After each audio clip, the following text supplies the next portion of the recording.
Hello and welcome everybody to another episode of Books and Bytes. Oh, I'm excited for this one. Yeah, this should be fun. Yeah, our listeners have been asking about this one for a while. That's right. They want us to take a deep dive into Moby-Dick by Herman Melville. Okay, so Moby-Dick. It's a classic. A classic for sure.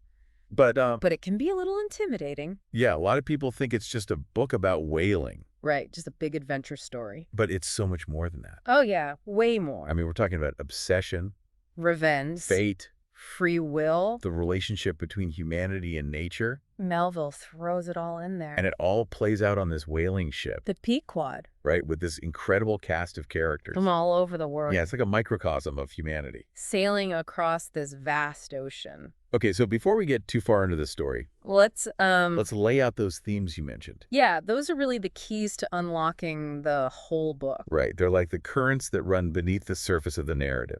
Okay, so what should our listeners keep in mind as we set sail with Ishmael and the crew of the Queequeg? Well, first there's Ahab. The captain. Yeah, he's driven by this monomania. An all-consuming obsession. To hunt down Moby-Dick. The white whale that took his leg. But it's not just about revenge, right? No, it's much deeper than that. It's about a man wrestling with fate. With the very nature of good and evil. It's almost like he's trying to assert his will. Over this vast, indifferent power of nature. Exactly. And that brings us to our second theme. Humanity's relationship with nature. Right. Melville constantly reminds us that despite all our ambitions, We're ultimately at the mercy of forces we can't control. which leads us to fate versus free will. Right. Is Ahab truly in control of his choices? Or is he being swept along by some current he can't escape? That tension between choice and destiny. It permeates the entire book. And then woven through these grand themes. Are these explorations of camaraderie, Isolation. the diversity of cultures, The pursuit of knowledge. the very meaning of existence? Melville covers a lot of ground. Yeah, he really does. So where do we even begin with a book this complex? Well, I guess we start at the beginning. With that iconic opening line. Call me Ishmael. Simple, yet so powerful. Right. It's like he's inviting us to join him on this adventure. To see the world through his eyes. Exactly. And right from the start, he tells us that he's drawn to the sea. Whenever he feels a damp, drizzly November in his soul. Like he's searching for something bigger than himself. A way to escape the monotony of everyday life. And that search leads him to New Bedford. The whaling capital of the world. Bustling with activity. A melting pot of cultures and personalities. Just like the crew of the Queequeg. And it's in New Bedford that Ishmael meets Queequeg, The tattooed Polynesian harpooner. who becomes his unlikely friend. Oh, Queequeg. He's one of my favorite characters. Oh yeah, he's amazing. Remember that passage where Melville describes Queequeg's morning routine? Using his harpoon to shave. Exactly. Yeah. It's such a small detail. But it speaks volumes about his cultural differences. And how he challenges Ishmael's preconceived notions. It's one of the many ways that Melville brings his characters to life. Makes them feel so real. And Queequeg isn't just a colorful sidekick. He represents a different way of seeing the world. A different set of values. That forces Ishmael and the reader to question our own assumptions. Right, and their relationship is so important because it highlights this theme of camaraderie Brotherhood. that runs throughout the book, These men from all corners of the globe. thrown together on this perilous journey. And they form these incredibly strong bonds. It's a microcosm of humanity itself, United by their shared experience. on this floating island in this vast ocean. Okay, but every ship needs a captain. And that's where Ahab enters the picture, And he's unlike any Captain Ishmael or the reader. has ever encountered. Yeah, the first time we see Ahab, he's not even on deck with the rest of the crew, He's secluded in his cabin. shrouded in mystery. A figure of whispered rumors. And when he finally appears, It's with a dramatic flourish. yeah, he's described as this brooding, imposing figure, With a missing leg replaced by a whalebone prosthetic. a constant reminder of his encounter with Moby-Dick. And the obsession that drives him. Melville writes, there seemed only one suitable attitude for such a man leaning, This powerful image of a man. both physically and spiritually burdened by his past, And that burden. is his monomania. His singular focus on hunting down Moby-Dick. And this obsession, It's not just about revenge. right, it's about Ahab's need to impose his will on the world. To conquer something larger and more powerful than himself. Exactly. Moby-Dick represents the unfathomable depths of nature. A force beyond human control. And Ahab, in his hubris, believes he can conquer even that. This is where the theme of fate versus free will really comes into play. Right. Is Ahab making his own choices? Or is he driven by a force beyond his control? It's a question that haunts the entire voyage. So as the Pequod sets sail, We're introduced to the rest of the crew each man bringing his own skills and background, and perspective to the ship.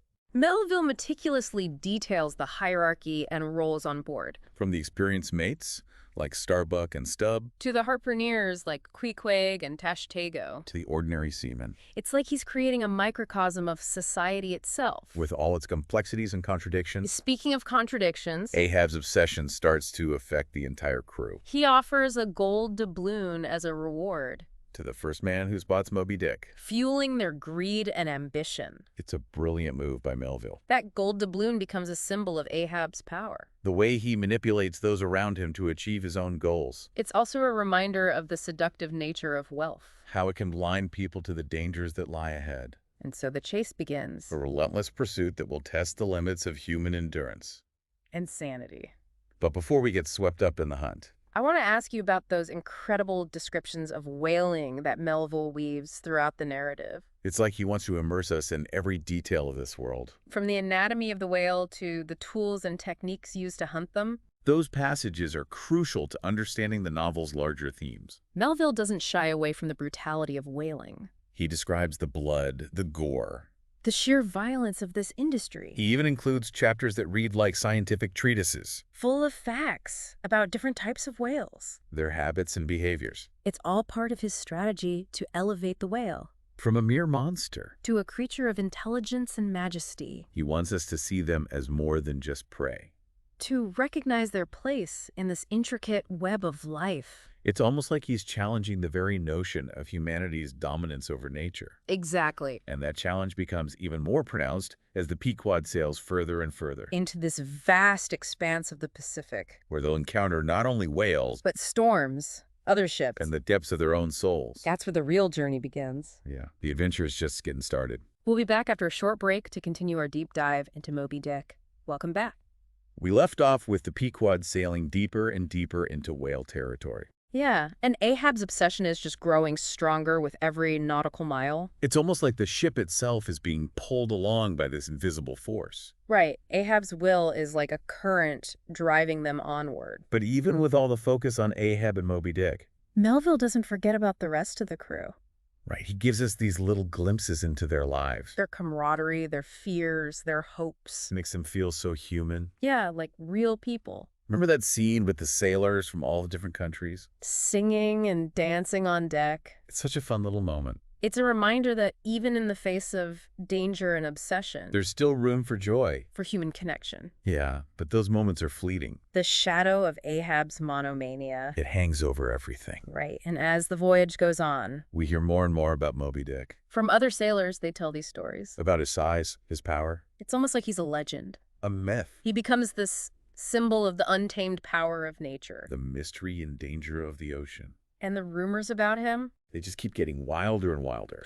Some say he's immortal. That he can be in two places at once. It's like the fear and anticipation. They're building with every passing day. Melville is a master of suspense. Oh yeah, he knows how to keep the reader hooked. But those rumors also serve another purpose. What's that? They show us how obsession can distort our perception. How it can warp our sense of reality. Ahab's monomania. It's starting to infect the whole ship. And when we finally do see Moby-Dick, It's breathtaking. Melville's descriptions are incredible. He's this massive, scarred Feel creature, the ghostly white skin. like a force of nature. Both beautiful and terrifying. Melville writes, he swam as the charged air did above him and seemed to bear the fate of all mankind on his back. He elevates Moby-Dick to this cosmic level. Right. He's more than just a whale. He's a symbol of everything that's vast and unknowable about the universe. And that's what makes the chase scene so thrilling.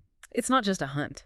It's a man pitting himself against the very essence of existence. Melville puts us right there in the whaleboats. You can feel the spray of the ocean, The tension in the air. the sheer physicality of the struggle. And he doesn't shy away from the brutality of it all. Right. We see the blood, the gore. The danger these men face every time they go after Moby-Dick. It's a reminder of the stakes involved. One wrong move, and they could be crushed by the whale's immense power. Or dragged down to a watery grave. And those dangers become even more real when Ahab loses his ivory leg. During one of the encounters, It's a symbolic loss. a reminder of the price he's already paid for his obsession.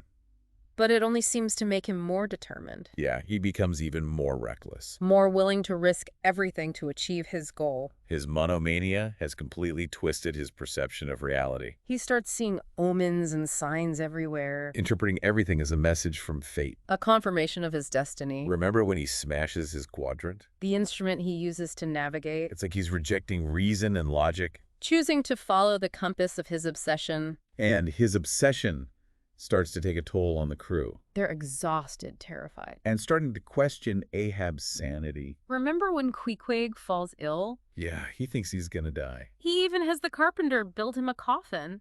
But then he recovers. It's a moment of hope. But it also foreshadows the deaths that will soon follow.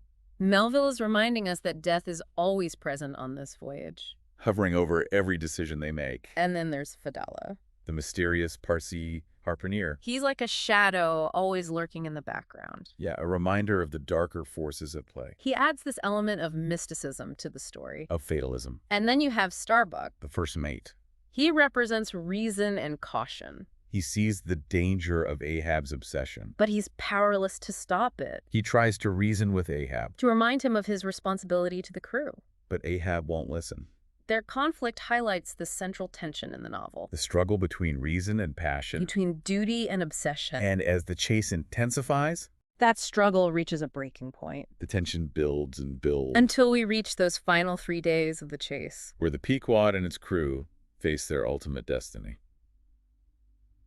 Okay, so we're back, and the Pequod is headed for its final showdown with Moby-Dick. This is the climax of the whole story. In those last 3 days of the chase, Melville just ratchets up the tension. he weaves together all these different elements. Action, symbolism, philosophical reflection. Each encounter with Moby-Dick just pushes Ahab and the crew closer to the edge. It's like they're sailing right into the heart of a storm. A storm of Ahab's own making. Right on that first day when they finally catch sight of Moby-Dick. You can just feel the anticipation. The dread. But Ahab's harpoon, the one he had forged in blood, It misses its mark. and then Fadala the Parsi disappears. Vanishes without a trace. It's like fate is giving Ahab a warning.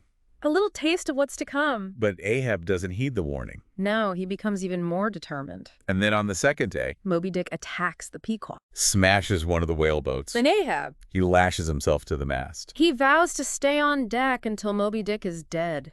That's such a powerful image. Right. It shows just how far gone Ahab is. He's literally bound to his fate. To his quest for vengeance. And when the Pequod is finally destroyed, It's like the shattering of Ahab's world. the collapse of his grand illusion of control, And then comes the final day. the third day of the chase. The epic confrontation between Ahab and Moby-Dick. It's more than just a battle between a man and a whale.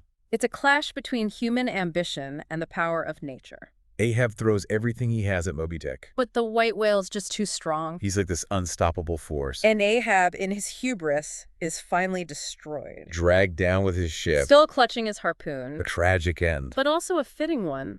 Ahab's obsession consumes him.